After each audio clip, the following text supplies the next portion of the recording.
نفسي قوي من فرحي أطلع حلوة كده، أطلع مرتاحة ومبسوطة، أبقى راضية عن شكلي. بعد انفصالها ب5 شهور عن أبو ابنها أحمد العجمي، البلوجر أحلام عادل حبت تفتح صفحة جديدة في حياتها ولقت اللي يعوضها عن كل اللي مرت بيه، وبتقول هتجوز قريب وهطل بالأبيض. يا ترى هتتجوز فعلا ولا مجرد إثارة للجدل وشائعات زي ما عملت قبل كده كتير لما لبست الفستان الأبيض؟ مش هتصدق مين العريس وليه مخبياه عن الجمهور.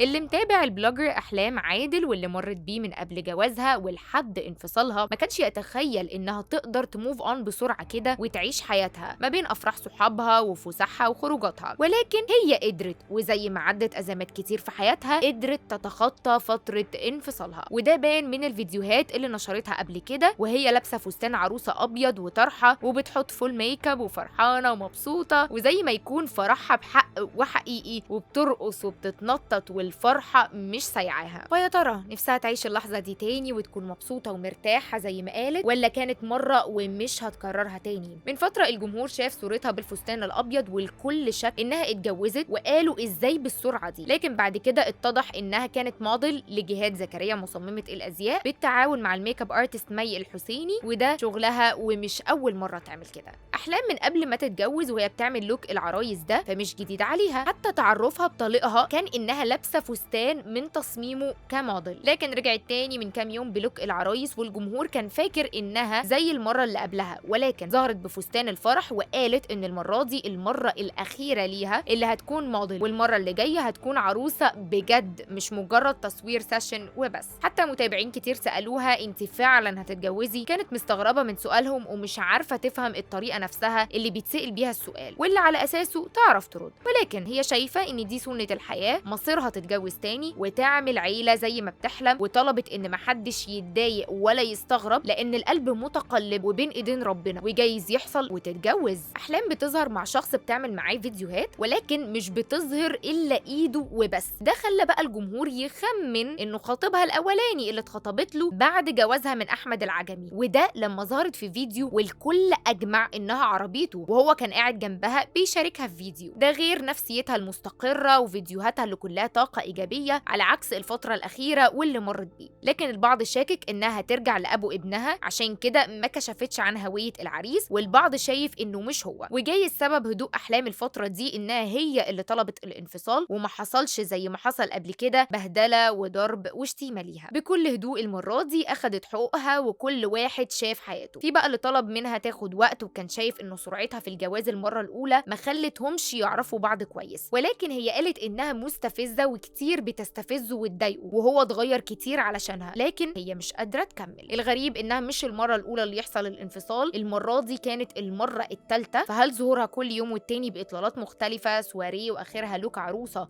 قصده توصل رسالة لطليقها؟ ممكن يرجعوا لبعض بمحلل ولا خلاص الموضوع انتهى واللي بيربطهم ببعض دلوقتي ابنهم؟ هل فعلا هتتجوز ولا مجرد إثارة جدل مش أكتر؟ كل دي أسئلة محتاجين نعرف إجاباتها منكم في التعليقات.